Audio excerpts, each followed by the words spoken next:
This panel is our first panel of the whole weekend of events. It's focused on agriculture and food access policy, and we have some really amazing guests here today with us. Just for some background, this event is actually put on with our hat of being a food access coordinator for the state of Hawaii. So we help to coordinate Kauai Island's food access plan. We coordinate different quarterly meetings with food access partners, especially those involved in the feeding spaces. And in, I think it was 2022 or 2023, we finally finalized our island's food access plan. Each county is doing this process and has put together a plan. And so lots of surveys and stakeholder meetings.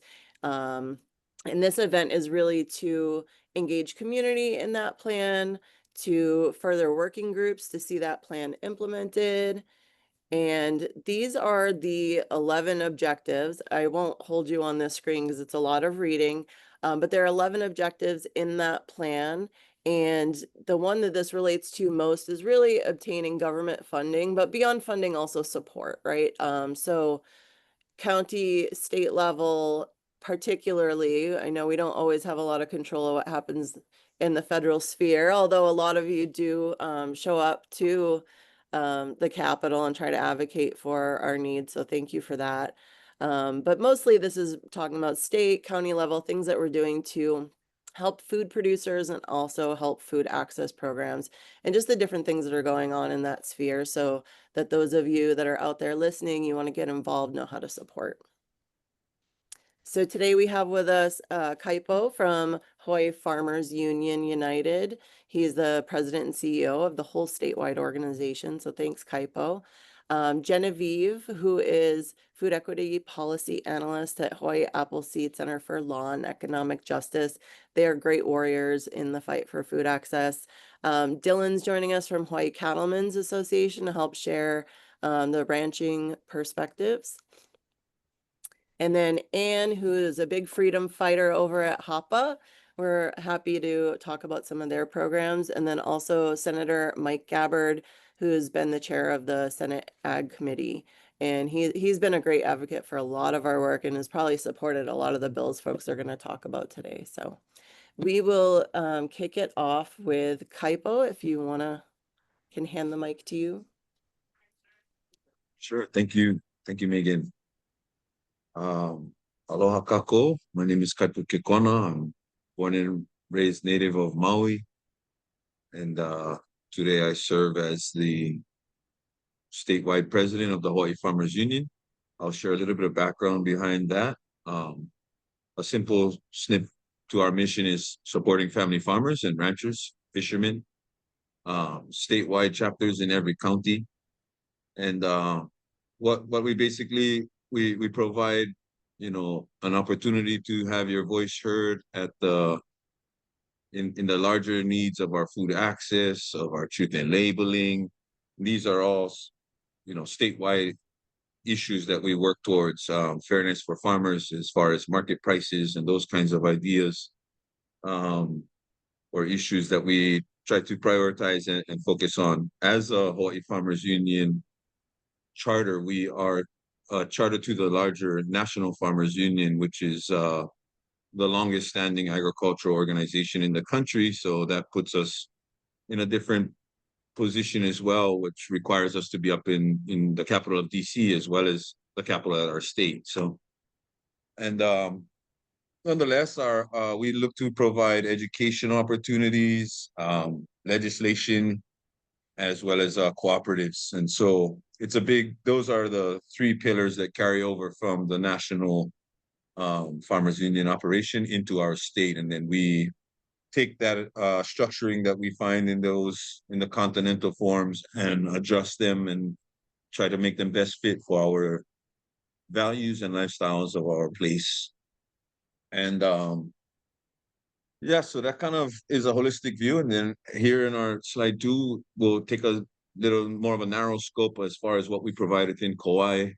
As I said, we have a chapter in every county and technically on every island. We are going through a reorganization structure to better manage and efficiency in our organization, but Kauai is one of the islands that has a single chapter on it, and it is doing great work.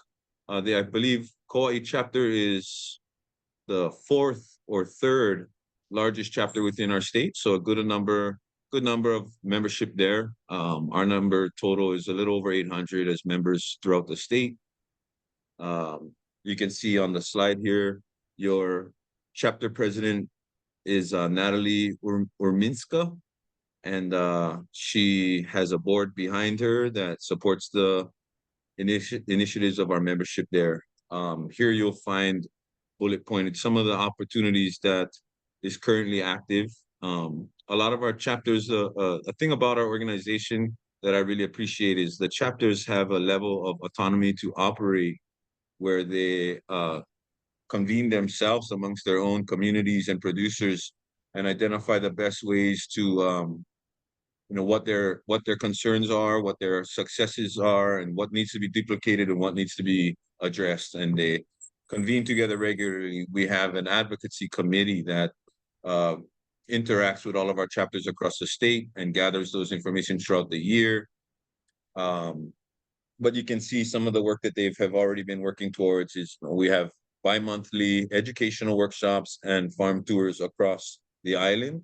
So 1 month they're doing farm tours, learning from other farmers, different practices and methods, and then they'll go on a workshop, an educational workshop the next month. And so that will rotate throughout the year.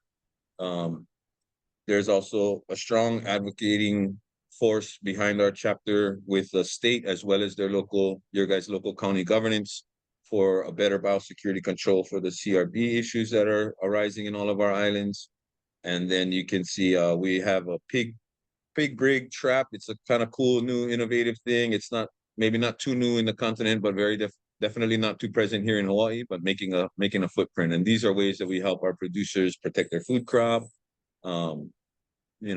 manage the wild ungulate population in a way that can be a little more effective. These are tools that are accessible to the membership of Kauai. They also had a larger inventory of implementations and equipment tools for a small scale farming operation. To my understanding is the library manager had passed away recently, and a few of the machines that were in the inventory were needing repair, and he was along the process of that. But we're working towards getting that back up and running real soon here, and that'll be other resources available for our chapter in Kauai. We typically, we as an organization and the advocacy work we do, we are looking to develop stronger relationships and representation amongst our county local governing structures. So that's happening within our committee of advocacy, led by our advocacy director, Hunter Hevelin. Something cool to note as far as legislation goes, we were notified yesterday that the Hawaii Farmers Union has now been ranked third amongst the state when it comes to advocating at the Capitol for food systems, agriculture. Of course, number one is our Farm Bureau partners, but maybe one day we get to claim that throne too. But nonetheless, that's kind of where we are in a nutshell. We have upcoming events like our annual convention is on October 25th. This year we are in Kona. We have set forward an initiative to move our convention annually across the state to highlight our individual chapters and their productions. And then this year we're in Kona, and how we play out our projections. It's no coincidence that we line it up a few months prior to opening legislation. And then we also managed to put it in line with our makahiki seasons as a priority for myself. What that does for us is it brings our membership together in the larger forum. We go through a convention, we have all the speakers and promotions and whatnot there, educational booths and resources available and access, networking and those kinds of things take place on the first day. And then the second day, we follow up with our policies. And so then all of our chapters weigh in. We hear out our policies, we amend them within our own policy book so that we have identified what we are in line with, and then we prioritize amongst our membership for the top 5 policies that we want to move forward with into the legislation session for the year. So that's kind of where we're at. And thank you. Thank you, Kaipo. Genevieve, we have you next. Yes. Hi everyone. Nice to meet you. I'm Genevieve from Hawaiʻi Appleseed. Thank you so much for having me, Malama Kauai. I'm super excited to talk on this panel.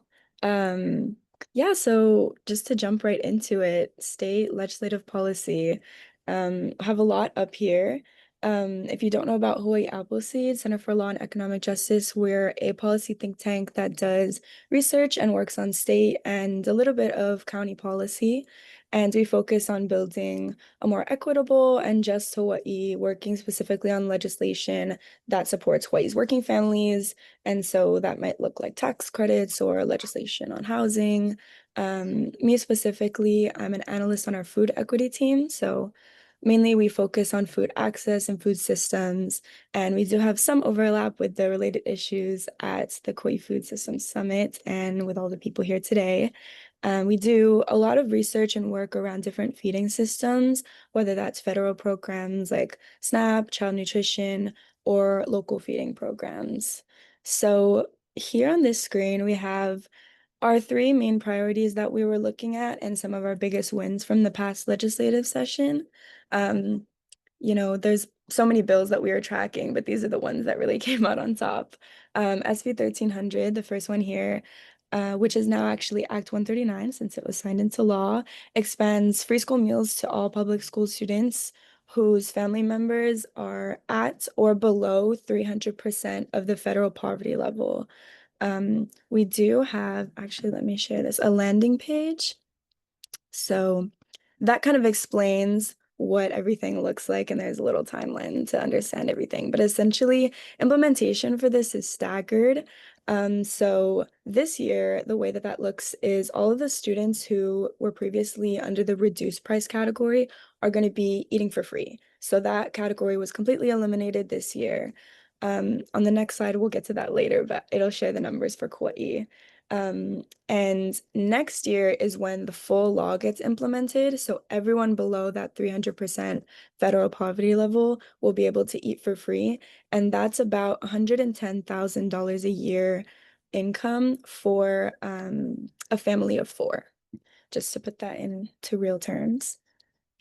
Obviously, we did really want universal free school meals. Our main goal for SB 13, or for before it was SB 1300, was to have free school meals for all students.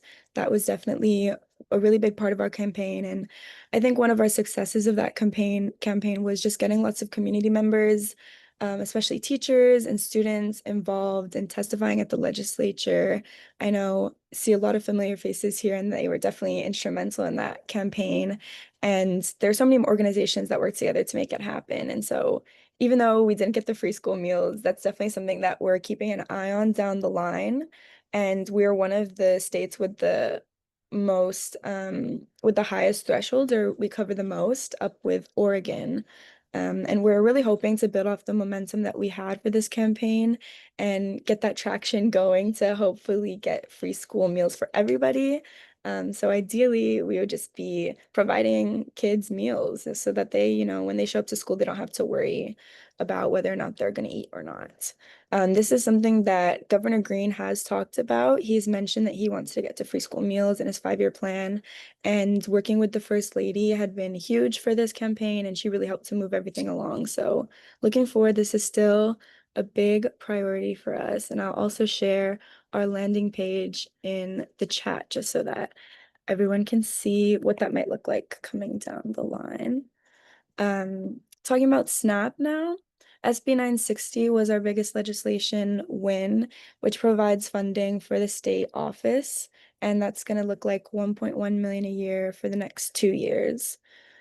We also had another piece of legislation, SB 960, that we were advocating for, which was to implement the Elderly Simplified Application Project, essentially just a program that streamlines the SNAP application process for our kupuna, which is huge. It's very, very tough to even just apply for a lot of these programs because of all of the paperwork. And that's something that Hawaii is one of the only states to not have that program. So that one didn't pass, which was unfortunate. But hopefully this funding can kind of help to get us there. So for people that are familiar or aren't, the state SNAP office has been having a hard time. And that's something that really was reflecting in our communities this past year. There were super long wait times for people, and there was just a lot of paperwork issues, people getting cut off of their benefits without knowing it, and getting letters in the mail about in-person appointments that had already passed. And this was just a large part due to working with a very old system, and our state SNAP office also was fined, had a whole federal fine because of high error rates. So they do have a new system in the works, and looking forward, they're supposed to have it done by the end of 2026. And we're hoping that this funding can go towards improving that system. We have talked with the state SNAP office, and we're not entirely sure what this funding is going to look like for them, but they told us it was to improve their systems. And we know that's super important because getting people to actually apply for SNAP is a huge barrier, and we don't want it to be something that is affecting our community if that's something that, the state office can actually work on. I would say with SNAP, I think that the big elephant in the room is that there's all of these federal cuts kind of coming down the line. And we all know that at this point, SNAP cuts have been coming down the line. And that was a huge sticking point for our advocacy in this past session, whether it was for free school meals or for SNAP. And the state has really stepped up in these ways to provide funding, just to really advocate for our federal programs and also other programs that can help in the absence of federal programs. I will also share another resource which talks a little bit more about what the SNAP cuts will look like coming down the line and how it's going to impact our state. And, just to talk about it, a huge one is the SNAP Ed program, which is going to be losing funding, which, Malama Kauai has done so much with that funding. And I think the state SNAP office, just in some of the resources that they shared, they said that they're looking into picking up that cost. And so that's something that we can all watch and look forward to. Anyway, moving on to farm to families. I could talk so much more about SNAP, but I know this is the legislative. Everyone has all of these wonky policy things, but to keep it high level, farm to families, also known as farm to food bank, was another big win for us. That's going to be $500,000 each year for 2 years, and that's statewide. For us, Farm to Families was huge. It was very helpful to have everybody just working together.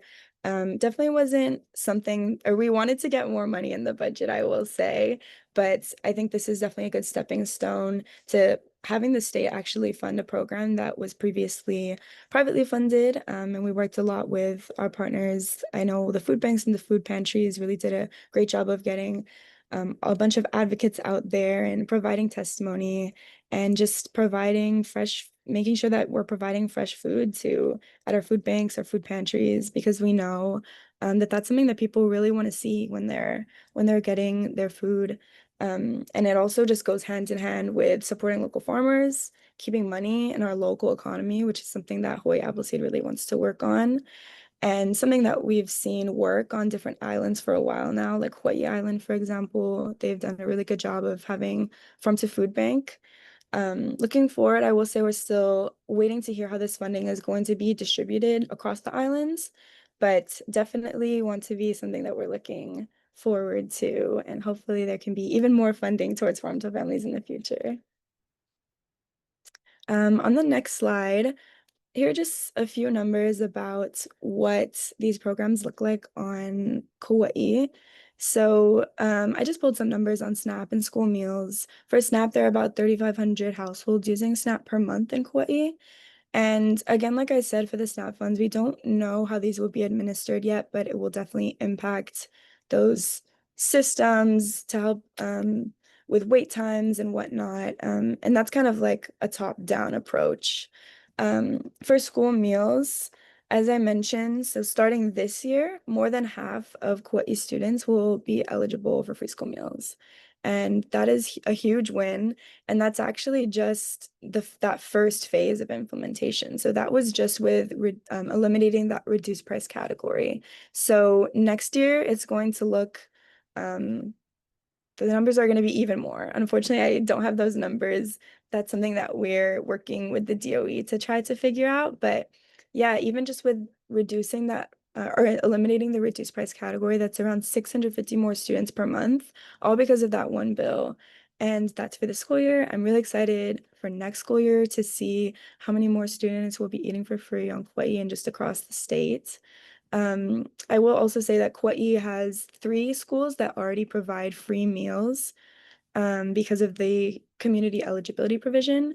So that's another great thing that Kauai is working on. And I think I think all of their eligible schools are using that provision, which is awesome. I also wanted to include some numbers on the food banks, but with the federal cuts that are happening, we're really not sure what their funding looks like. So yeah, if you guys are interested, definitely let me know and we can try to figure out what the funding for the food banks can look like. But yeah, just looking forward, as I mentioned before, federal cuts are a huge threat, and that's something that really was being talked about a lot this past legislative session. And they're a huge threat to nutrition programs, food access, and just making sure that people have access to not only nutritious food, but local, healthy food. This is something that we've definitely been following the entire year and is going to come up next session as well. I wanted to highlight some great things that Kauai County is doing, and I think there are probably going to be some sessions about this later, but Kauai is actually the only county in our state of funding at the county level for their Kupuna food boxes. So all of the counties do have congregate meals and home delivered meals with their county area agencies. But Kauai County is really a leader in just Kupuna nutrition in general by having that funding and having all of these programs with different organizations like Mumma Kauai to provide the Kupuna boxes. And there's definitely going to be, I'm sure they're going to talk a lot more about that in the other sessions later, but that's a huge highlight. And I would also say that Kauai is up there with, some great cow for keiki programs, and that's non-congregate or just sending boxes home over the summers to feed keiki.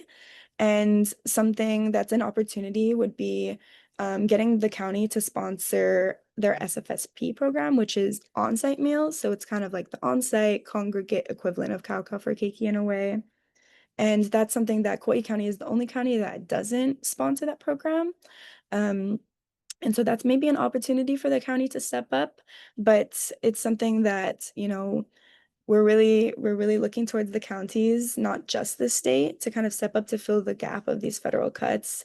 And I think there's a lot of opportunities there. So if people are interested in getting involved, definitely let me know and we can get in contact. But I think that's it for me. Thank you. Thank you, Genevieve. And this is probably a great time to say thank you to Department of Health SNAP Ed funding for funding these summits. We do have funding committed for this year and next year that we've been told is secured and not on the chopping block.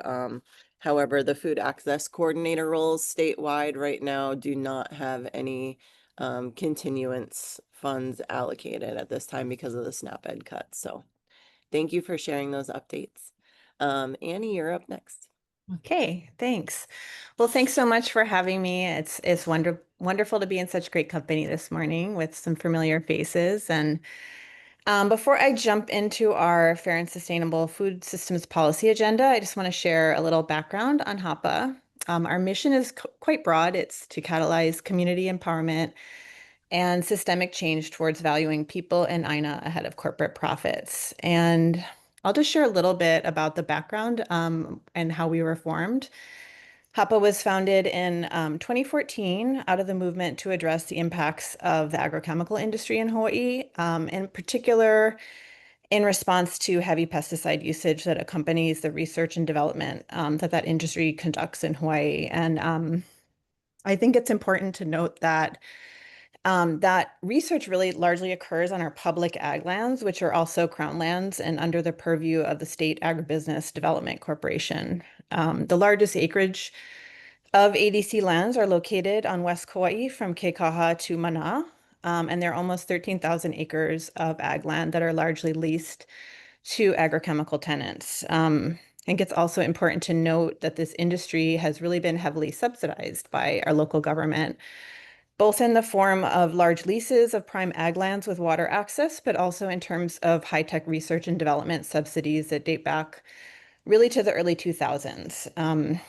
During the Caetano administration, when qualified high-tech businesses could recoup 100% of their investment spread out over 5 years. It also increased to the maximum single-year credit of $700,000 a year back in those days. So I just, we don't know exactly how much the agrochemical corporations operating in Hawaii claimed in these credits, but we see ag biotech is among the top 3 recipients in state DBED reports. And I'm just sharing this background because in the context of a conversation about food access on Kauai, I think it's important to also look upstream at root causes of why local farmers are struggling to access long-term affordable leases and access to subsidies that would support the increase of local food production in a sustainable way.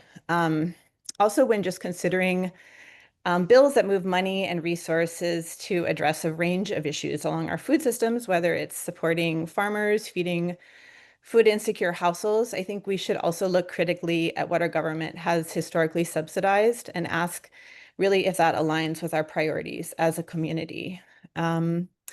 So from a policy perspective, there is so much that our local government, both at the county and state level, could be doing to support our local food producers and really connecting those dots to make locally grown food accessible to our food insecure households. For the last few years, we've been supporting a really broad food systems policy agenda of about 40 to 50 bills a year. And this is our attempt to take a more holistic approach to supporting food systems transformation. And to be sure, like policy is really just one tool in our toolbox, but I think there is a ton we can really do in the policy arena when we have the political will to do so.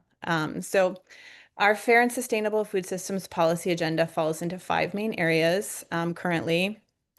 We work in coalition with organizations, coalitions, and networks who are really leading in these areas and find ways that we can support. So we continue to work on just common sense pesticide regulation based on the data that we've been able to access and the research around that data that became available starting in 2019.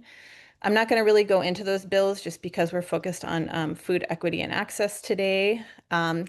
We are proud to work with groups like Appleseed and Hi-Fi and the food banks and others as part of a member of the Hawaii Hunger Action Network. Some of the policies that Genevieve mentioned, we've been active in supporting as well. And we sort of see ourselves at this point in terms of our food policy work as kind of this like one-stop shop. We're going to source our policies from the organizations that have memberships that are advocating for these things that are really close to these issues. And what we do is we really try to bring new people into the conversation, identify folks who are connected to these issues but maybe aren't engaging around food systems, and make it easy and accessible to engage in the policy arena. As we know, it can be very intimidating to meet with a lawmaker or submit testimony if you've never done it. So we really try to just level the playing field and make it accessible for people who maybe don't see themselves in these spaces. So in terms of food equity, I think Genevieve already did a really great job of covering some of the policies that the Hawaii Hunger Action Network has prioritized, and we're excited to see what the membership prioritizes going into this next session and support. In terms of our support for producers and regenerative farming practices, we're also a proud member of the Hawaii Farmers Union, so it's great to see Kaipo here today, and I'm just so impressed with his leadership as the president, and it's really just an honor to link arms with the membership of Hawaii Farmers Union and really hear from the folks on the ground of what policies they want to support and leverage our networks to support those. In terms of ITEK or Indigenous Traditional Ecological Knowledge, This includes things like support for traditional and customary practices, for managing natural resources, ahupua'a restoration. Things that one of our partners, key partners in that area is Kaua, Kua Aina Ulu Awama. If you're not familiar with them, they organize practitioner networks across the state.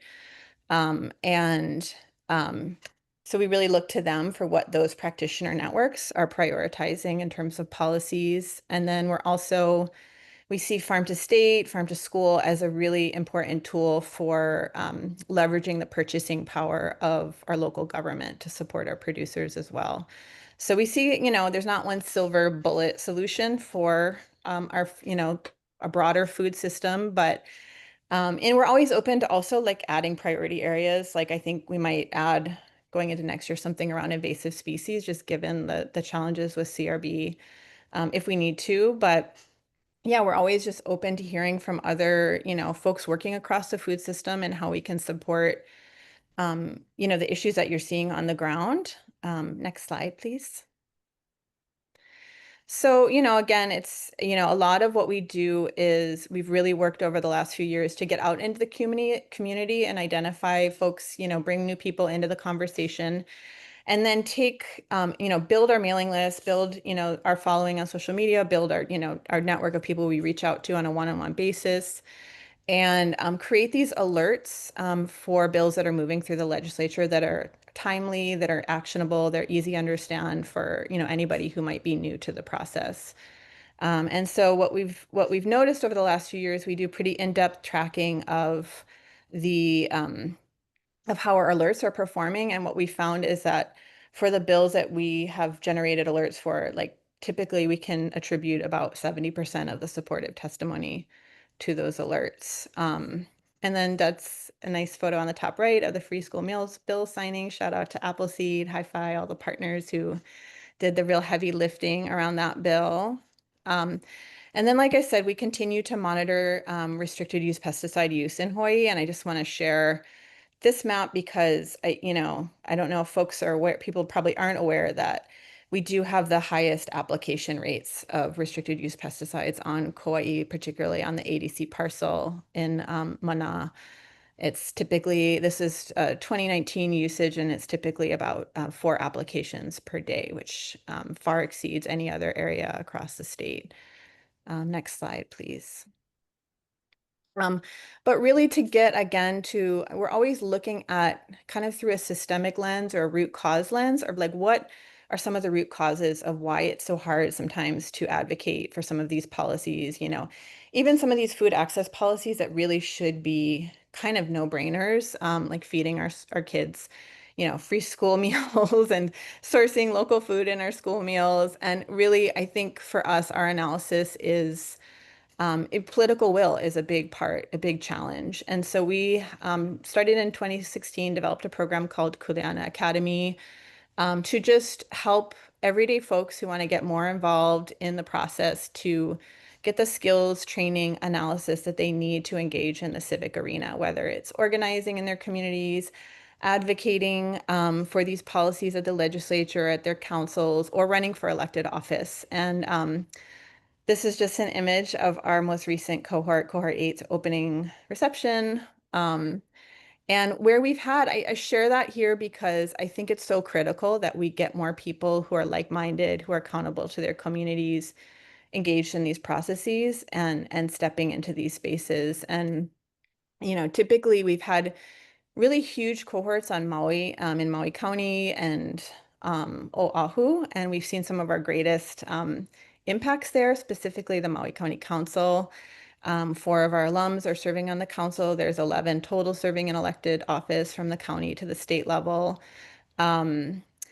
But we've had a really small application pool on Kauai traditionally. So I would love to see more folks on Kauai apply and take advantage of this program and get more involved in these spaces. Because I think there's so much we can do when we have the political will. And, for example, when the Maui County Council had their progressive majority, they were able to do things like just move money from tourism into $25,000 grants for farmers, or, create the East Maui Water Authority, which localizes control over water allocation for East Maui. So these are like major big things that we could be doing. And there is some great stuff happening. That's not to say there's not great things happening through, the County Department of Economic Development and their grants programs, but there's always more we could be doing. And I just want to also thank Senator Gabbard. I'm not sure if he's on yet because he has been such a champion at the legislature for these kinds of policies as well. And he's been he's been the chair of the Senate Ag and Environment Committee for a long time. And so just really grateful for his support for this work over the years. But we need more people stepping into those roles. So last slide, please. So if you'd like to learn more, here's our website. You can follow us on social media. You can also sign up for our mailing list at the website and learn more about Kuleana Academy. Thanks so much. Thanks, Annie. And I just want to encourage anyone listening, just because you attend Kuleana Academy doesn't mean you have to run for office. They also teach you how to just be a really great community advocate, how to take on policy leadership roles in your community, even things like working on other people's campaigns, right? All these people that we do love, that we want to run, they need people to help them too. So very cool program to learn about how all that stuff works. I was lucky enough to sit in on some of the early days sessions that they had, and very, very informative, very worth your time. Hope to see more Kauai people in there. So next up we have Dylen from the Cattlemen's Association. Thanks for joining us. Thank you. Aloha, everyone. My name is Andrade-Joaquin.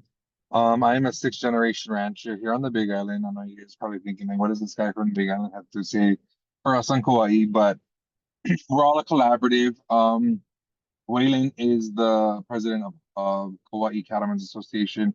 He wasn't available today, but that's the benefit of all of us, being under our umbrella organization of Hawaii Cattlemen's Council. We can step in for each other because we're all pretty tight knit. We kind of share things on what's happening on each other's islands, and then we just come together. The Hawaii Cattlemen's Council is it's made up of 4 county associations, as you can see on the bottom of the first slide: Kauai, Oahu, Maui, and Hawaii County. We are also supported by the national organization, the NCBA, National Cattlemen's Beef Association, which does a lot of work for agriculture and for ranching in Washington, D.C. The next slide, please.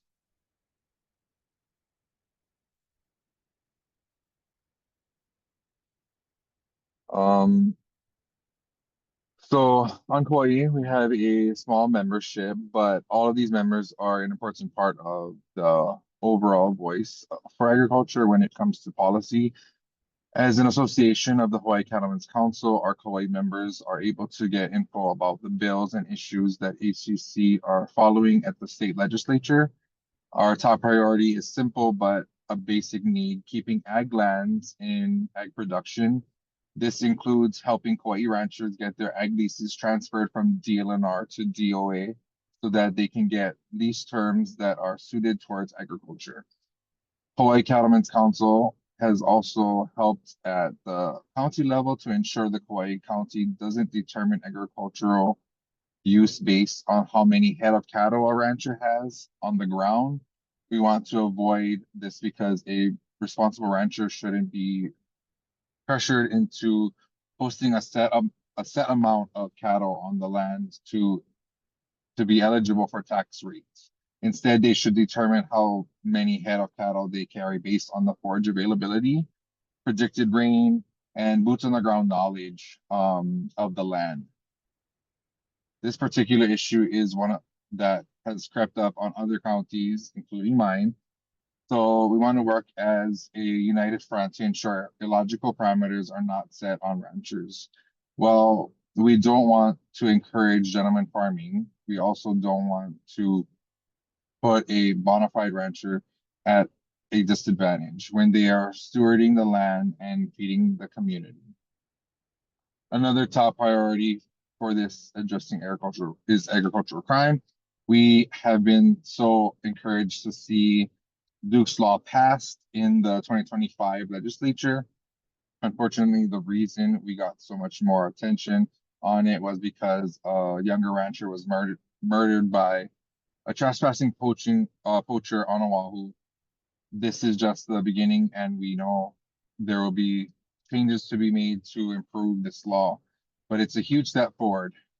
Currently, Duke's law increases penalties for ag crimes, and it also puts together a pilot project for the Department of Law Enforcement to put resources and attention towards ag crimes on Hawaii Island and Maui.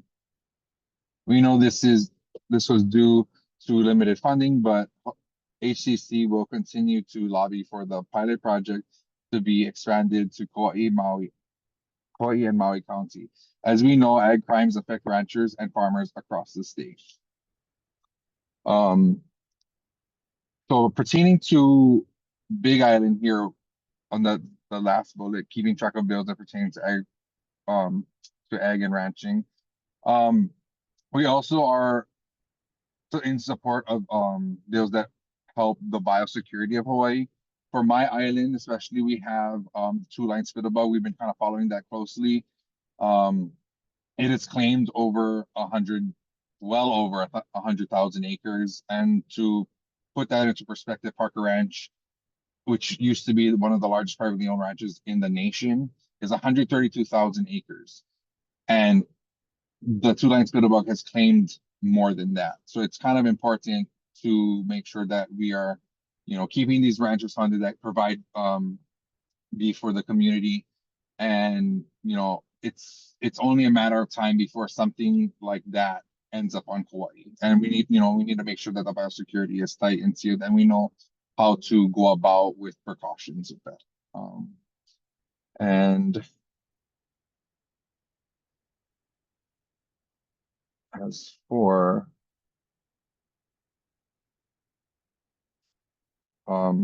KCA,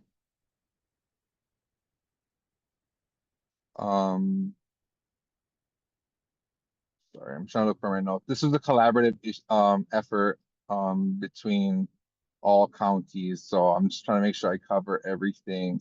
But I know KCA is working on getting the scale available for ranchers to use, and they've been working with Kauai Malama and making sure that they're keeping on top of everything, all things beef on Kauai. And I think that's it. Thank you so much, everyone. Thanks, Dylan. And sorry, I didn't mean to send that to everybody. We're having a little bit of technical difficulties getting the senator on. Oh, no worries. Thank you for sharing. I'm always really interested in agricultural crime and invasive species seemed to really start heavily on the Big Island, and then it starts to come to Kauai. So it's always interesting to see what you folks are working on. And I have to say your county council especially is very pro ag and very involved, and puts a lot of their budget towards ag. So it's great to, even though we're talking about Kauai, I think it's really great to have that perspective of what's happening on Big Island, and hopefully foreshadow that we can do some of the great things that you guys are doing and also avoid some of the bad things that are headed your way. So really Yeah. appreciate. And I also, sorry. No, go ahead. No, I also wanted to add that the good thing about the NCBA, they give an opportunity called YCC, which is Youth Cattlemen's Convention.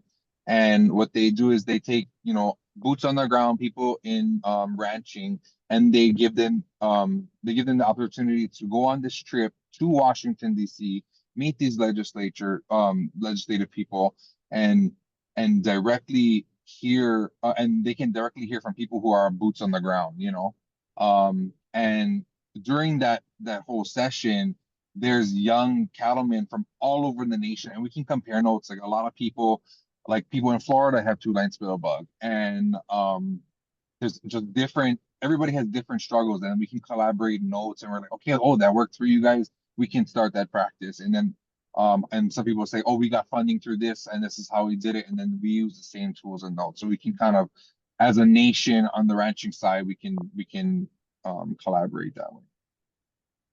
That's great. I love involving the youth. That's so important. And I have to say, Waylon, who couldn't make it here too, for any of you folks that are on Kauai, he's super collaborative, very innovative, down to partner on projects and programs. And, you know, the Cattlemen's Association is a really amazing organization on island. So we do have Senator Mike Gabbard here joining us. Thanks, Senator.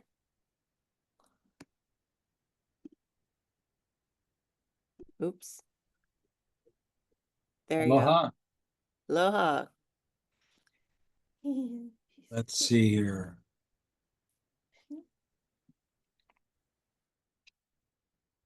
Okay.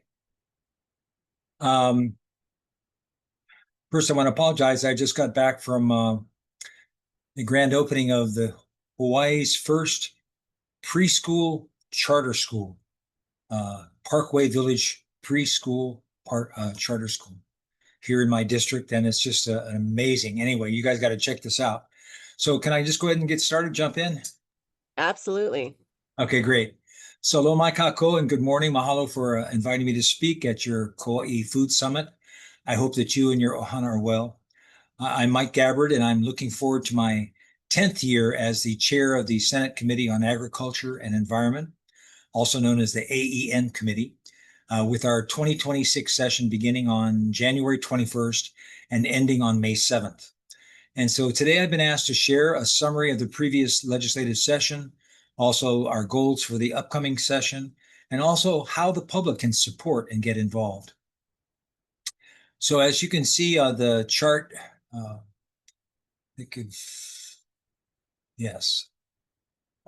slide one here, the 3,172 total bills were introduced in the 2025 session, which is fairly typical amount for each session. And out of those, 322 bills passed out of the Senate and the House, which is approximately 10%, again, pretty typical.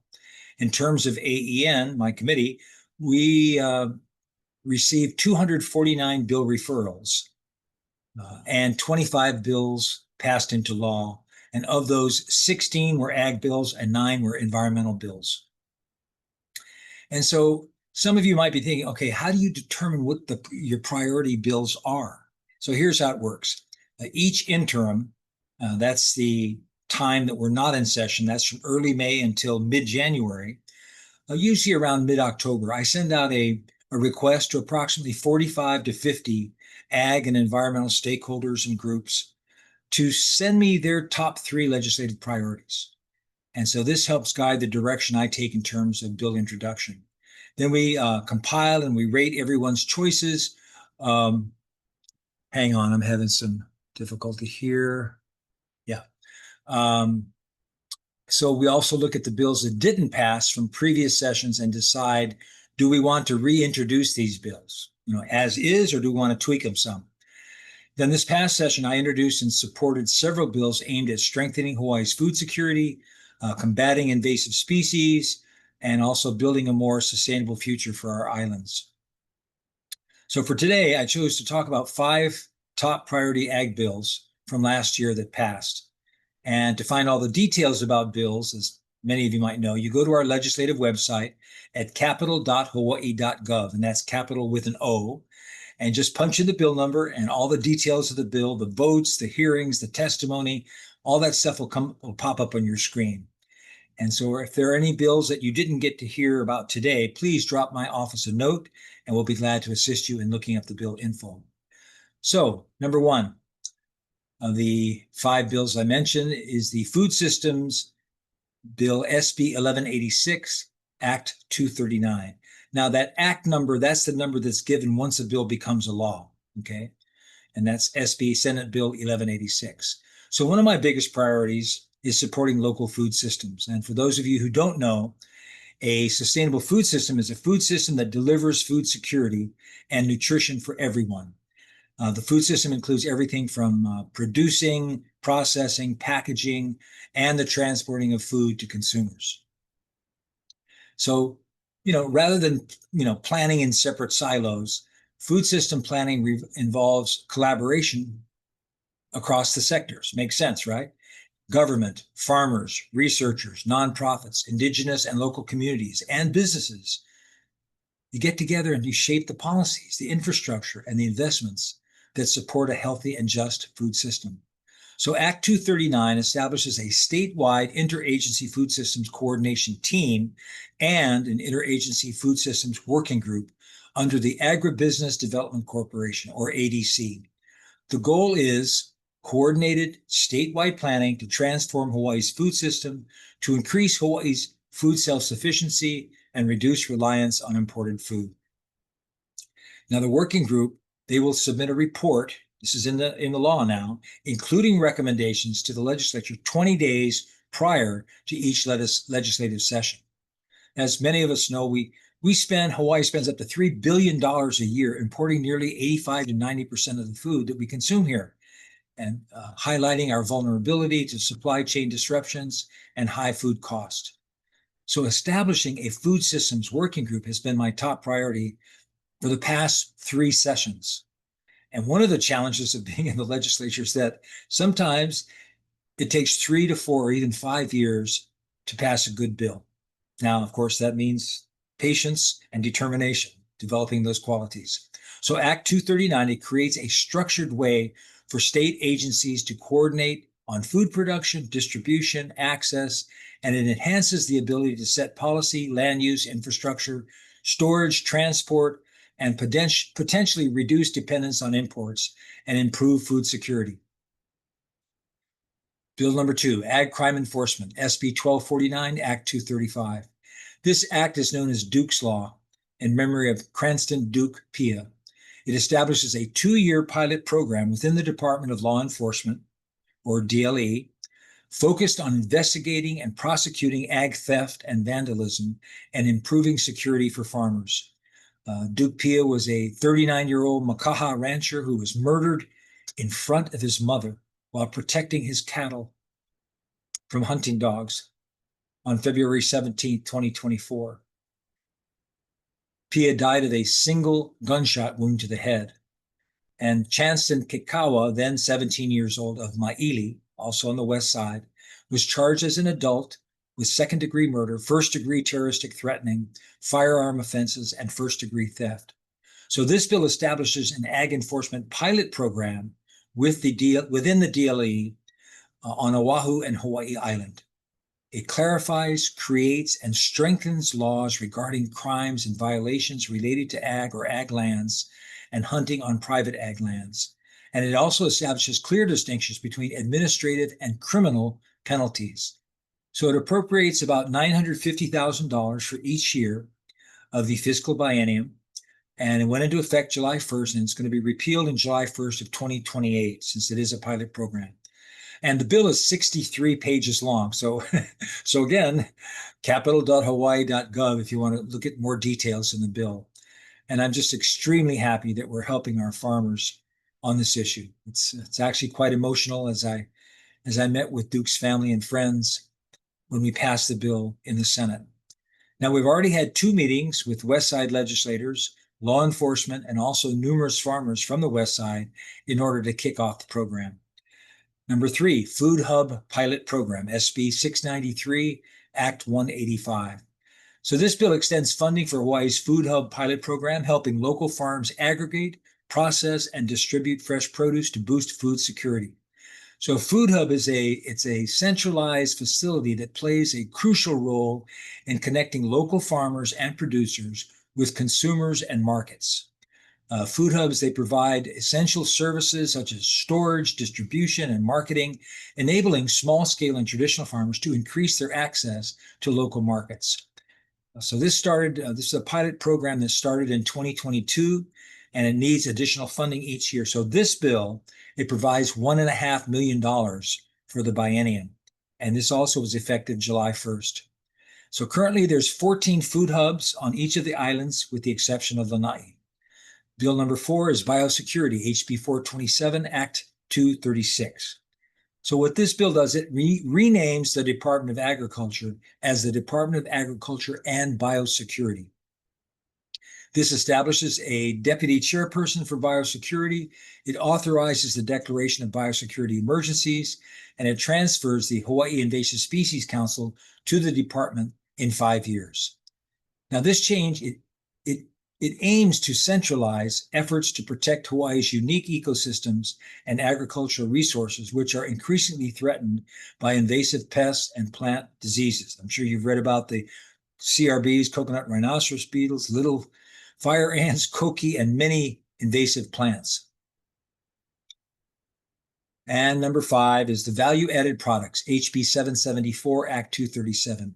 What this bill does is it establishes a food and product innovation network within the ADC to enable businesses to scale up new products from research and development to manufacturing and commercialization. This expands the Hawaii-related branding, right, to include that it's Hawaii made, right, on the label, and also provides an appropriation amount of close to $400,000 to the Department of Health for the network. So this bill, it brings farmers, researchers, and small business ohana together to literally cook up new locally made products. We're also investing in our health experts at DOH to keep everything safe and pono. So by backing homegrown innovation, we support farm incomes, strengthen food security, and spark island-style entrepreneurship.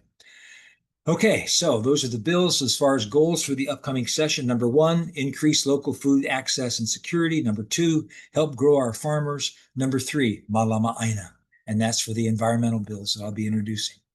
So how the public can support and get involved. Number 1, send in your bill ideas. Number 2, let us know your top priorities. Number 3, monitor and testify on bills. It's so important that you testify at these hearings, in person if you can, but even online. The personal stories of experiences of food insecurity and food production, they have a very strong impact on my colleagues in the House and the Senate. Number 4, join or support advocacy nonprofit groups, Hawaii Food Bank, Hawaii Appleseed, Transforming Hawaii Food System, so many. Number 5, engage local producers and farmers. Number 6, stay informed, public awareness. Number 7, influence budget funding. Many programs are only as strong as their funding. So during budget sessions, constituents, you can contact your legislators, governor's offices to urge the adequate appropriation. We need the money for these bills.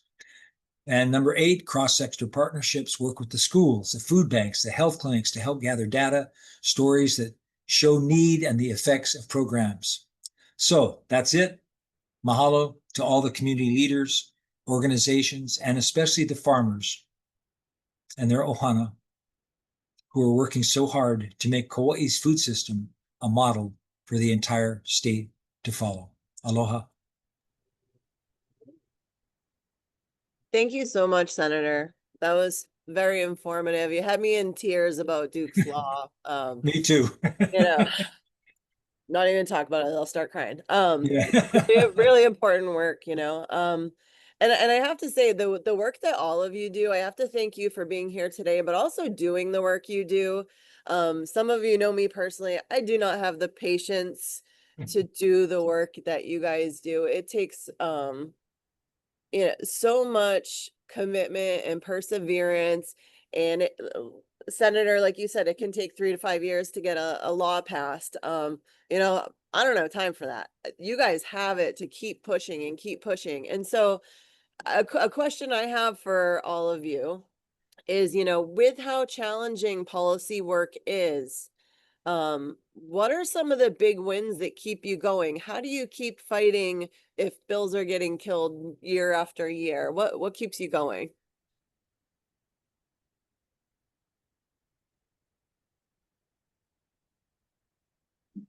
Well, I'll start off. It's site visits going out to, and this happens during our interim time when we're not in session, where I get a chance to talk to farmers. And that the Duke Pia thing is a very good example. It's just, here are farmers, the austerities that they and their families are going through. And then you're having to deal with some, I can't say it on air, but a-hole who's at your gate with a rifle trying to shoot you or shoot your cattle or steal your, so that's why, this Duke's bill was it's just so important to get passed. And I can't tell you how many people I heard from, how many farmers that I heard from just saying, thank you so much. This has been a long time coming. I'm going to continue to get out there in that field, and I'm going to try my best to grow fruits and vegetables to feed our people here in Hawaii. That's what keeps me going. Thank you. For me, I would say I'm one of the youngest members in the Hawaii Cattlemen's actually the Hawaii Cattlemen's Council, and the youngest president for the Hawaii Cattlemen's Association. And I'm 30 now, but I sat as vice president from when I was 23. And what keeps me going would be, we don't really have a voice, and we can't leave it up to like us ranchers, as young ranchers. We can't leave it up to the older generation to make decisions for us. If you want to have an opinion, you got to take a seat at the table. You got to start taking that leadership role. You got to start, pushing forward on what's the next step, because it's our generation that is gonna suffer if we don't, wake up and realize how important our food security is. And I think that programs like this and this collaboration between, the community and the higher ups like Senator, I think it's super important to have, meetings like this. Everybody share their sections and instill that fire in like the younger generation, and just have them like, oh, food is actually pretty cool, instead of, other things like video games. Dylan, I got to correct you, bro. Not higher up, okay? I'm not a higher up. I'm with you, bro. Okay. Doing my best to help you guys. Okay. Thank you for all you do, Dylan. Thank you.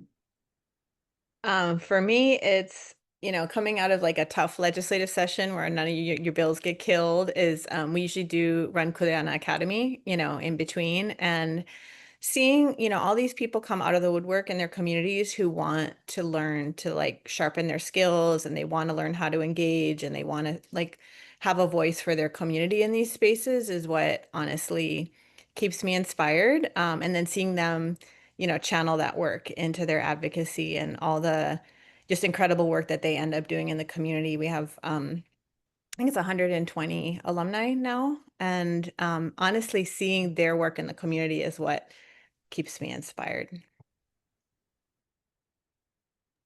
I would definitely say the same. I'm also very new to this space. Like, this was my first Hawaii state legislative session to ever participate in, so I haven't had the years of bills being killed. And I will say we had a pretty good session. Like getting free school meals expanded was huge for us, and also farm to families with the help of Senator Gabbard. But just like everyone's saying, really just like the community, actually being able to talk to people who it impacts, that just puts so much more meaning behind our work. And when kids are showing up to testify, I mean, that's just huge. Like, the room is in tears most of the Yes. time. Yes. And yeah, it's really easy to get lost in all the details of policy, and then actually putting a face to all of the bills that we're seeing, that's what really makes a difference. Yeah, Genevieve, you're absolutely right. I've been at hearings on bills, and when kids show up to testify, and I'm looking over at my committee members, and tears are coming down their faces. And it makes it real. See, it's not just shuffling papers and, oh, I got so many hearings, I got so many bills, because these legislators, they've got kids and grandkids. And when these kids are coming in, taking the time to come, and it gets very emotional sometimes, but and then when it gets times to vote, okay, you know what I mean? It's just yeah, that's what keeps me going too. Some good tips for advocacy there. Bring your children. Yes, yes, yes. Thank you guys. I mean, if anybody here attending also has questions, you can drop them in the Q&A. I have a couple more. I know this is going to be a really tough one for most of you, but what is one policy change that you believe could most rapidly strengthen Hawaii's local food system? So if you could only choose one, whether it's an investment, it's changing a law, killing a law, making a new one, what would that be?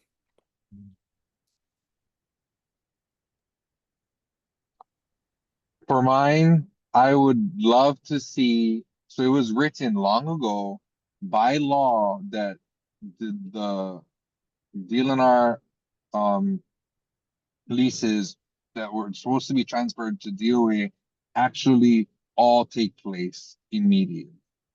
We have a lot of land that's in conservation right now. My personal ranch actually borders a forest reserve, and it's full of invasives. It's not in production. I've never seen a DLNR agent there ever. But then they keep taking thousands of acres from ranchers back to put into conservation. And so when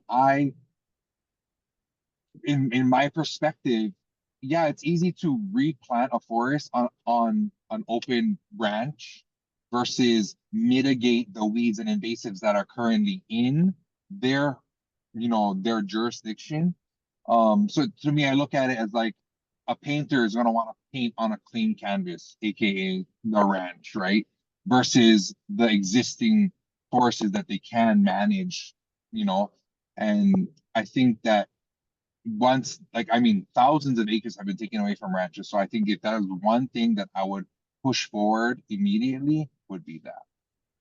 And Dylan, I know that can sometimes be a contentious issue, but I have actually recently, we got a lease for an ag park, and we chose a parcel on this much larger parcel that had been a ranch for 20 years. This person owns a lot of land, and the rancher doesn't have all of it.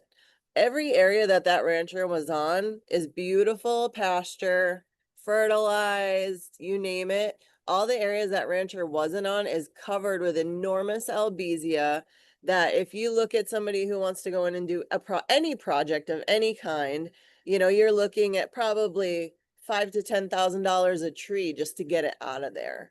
So, I know there are some concerns with animal agriculture and environment and things, but those albizia, the cattle keep them away. The cattle keep a lot of the invasives out. So I absolutely see your point. I mean, there is room for conservation and ranching to coexist for sure. Definitely. Thank you for that. And then for like people say, oh, with the environment and cattle and all this stuff. I mean, grazing pastures is the number one way to sequester carbon dioxide into the soil. Number one.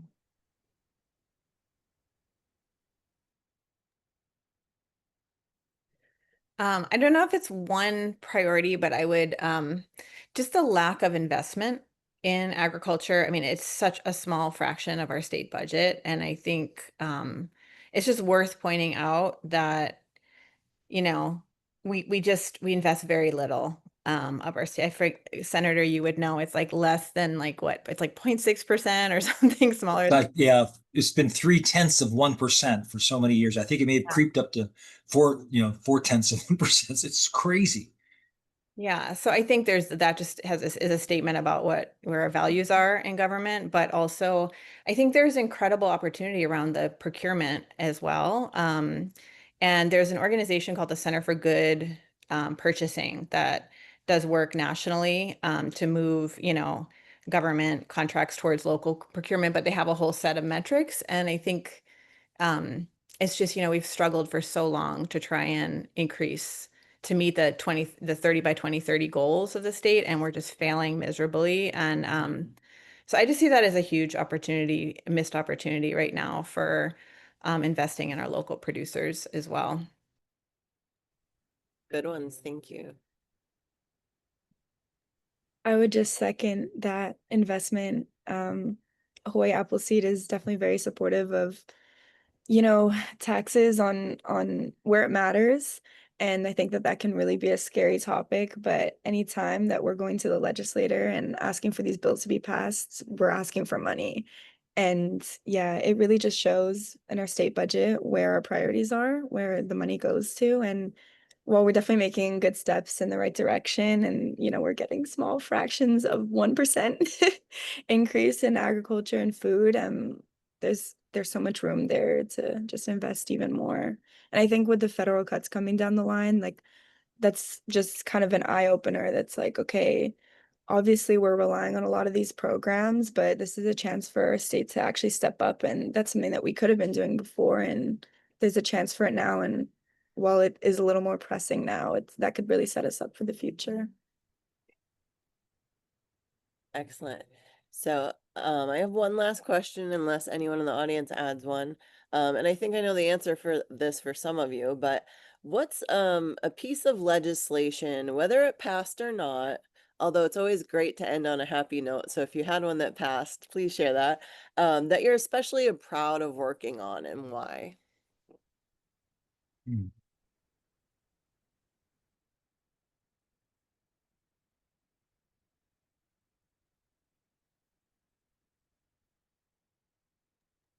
I would say I have worked on a few. Oh, sorry, Dylan.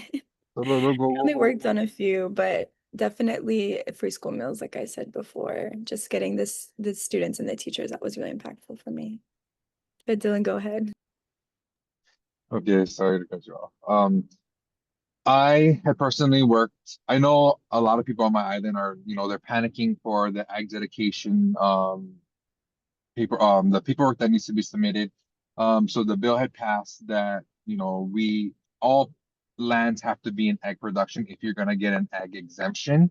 People kind of panic. They're like, oh, we don't think that people should say what we can do with our land, whether it's fallow and whatever. But I'm a young rancher. I'm always trying to look to expand my operation just because I want to provide more beef. I want to raise more cattle. And so that bill was passed saying that they need to follow these precautions and submit a farm plan to keep their acreages in production, whether that's cattle, sheep, and then if it does rest, why is it resting? Is it because of, seasonal breeding, or crops are, annual crops, or, certain things. But keeping those lands in ag production are super crucial. Time and time again, I pass, the Hamakua Coast on my island, and I see lands just sitting since the sugar plantation days. And why are these lands not being used? I don't know. And some land is owned, and what we call gentleman farming is people, they just land grab and they hold it waiting for big developments. But adding more people to Hawaii is not necessarily helping our food prices. Um, and so I worked directly with Heather Kimball, Michelle Galimba. I think originally it was introduced by our Senator Tim Richards. It's a panic because people are like, oh, we got to do all this paperwork, and all of a sudden we got to have a farm plan for what we got to do. But it's fairly simple, and I think that the Lisa Mira did a great job and her team did a great job designing it. I had helped give advice on what things we have to look out for. For one thing, we were more worried about like the kupuna and having them maybe like 65 years and up, having to fill out, this online form might be a little bit hard. And then we have people who are, we're training people to look at these pastures and see if they're actually in ag production, and not, maybe not one horse. Horses can help with ag production as far as ranching goes, but just not having like pet horses. They need to be turning a profit or making sure that they're providing for food consumption, like whether it's for cows or the pastures dedicated for ranch horses, and then explain why. Also, you don't have to submit more than one farm plan for each TMK. So I steward about 25 TMKs. And so we just list all the TMKs. This is the plan for all of them, and then we just put in bullet points like, okay, I have this pasture reserved for my horses, and for majority of the year, and then when come during the winter when it's our slow growing season, then I'll move them to the next one. So this pasture will be rested. That's just as an example. So I'm proud of being part of that. People on our island are like panicking about it, but it's for the better. It's for the better, and we're gonna do great things once everybody gets used to the system. Great, thank you. For myself, I mentioned earlier, I would say the crime on ag lands, the one that, and as I said in my talk, that this is another one of those bills that took, I think, at least 3 years of introducing. And unfortunately, it took a farmer being murdered for it to get passed.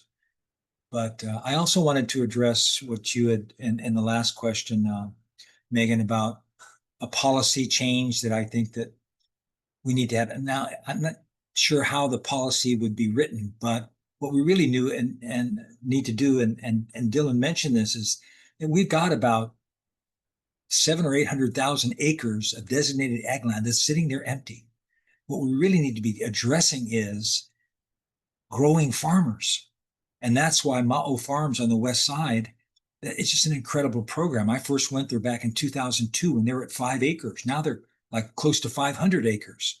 And I've been out there and talks that I've given at ag conferences on the mainland and also in Canada. When I bring this up, there's like a standing, 100 people standing in line after I get off the stage. Just to, hey, I want your business cards. We need to do this, because especially when I say, describe the program. These young people between the ages of 17 and 25, they come Monday, Wednesday, and Friday. They work from dawn until noon, and Tuesdays and Thursdays they go to community college or UH West Oahu, and they get paid a $600 a month stipend. And they go, the student gets paid? And I said, yeah. And their tuition gets paid for. And then that just, you can hear all the oohs and the ahs coming from the audience. But I've been out to Ma'o over the years, the last 20 years or so, periodically for site visits, and talked to some of the kids who were in the program. And one in particular, I will never forget. He was raking and cleaning up some weeds and stuff. I said, hey, what does this program mean to you? And he looked at me and he said, Senator Gabbard, this program saved my life. I was in high school, why not high school? I ran with the wrong crowd. I got into drugs. They kicked me out of school. My parents kicked me out of the house. I was on the streets. I didn't know what to do. And I heard about this program. And he said, now I'm going to graduate from UH West Oahu in 2 weeks. And my goal in life now, and tears started coming down his cheeks, is to feed my people out here on the Waianae Coast. I want them to come to the back of my truck on Farmers Market Day on Saturday mornings, instead of going to Costco or Safeway or wherever else. Buy these fresh organic fruits and veggies out of the back of my truck. That's my goal in life now. That's what I want to do. I'm crying. I'm crying too, and we're hugging each other, but we've got to, I want young people to understand that farming is a noble profession. It's no less noble than being a doctor, a lawyer, or a businessman, right? Because you're feeding people. You're doing something that's very important to all of us, right? So somehow we've got to change that negative stigma attached to farming is for losers and turn it into a positive thing. Whether we're going to do this, a viral campaign, or do it through some kind of legislation that we can pass to get this done. So that's my big hope. Thank you.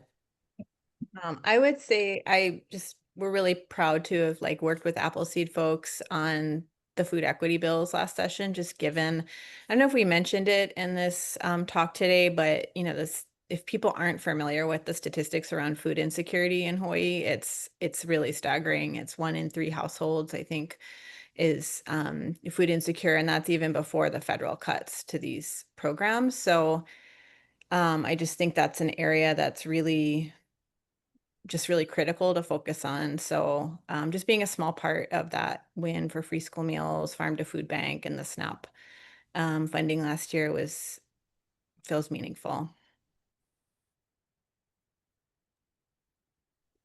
Great. Do any of you have anything else you want to add, or any calls to action before we wrap up?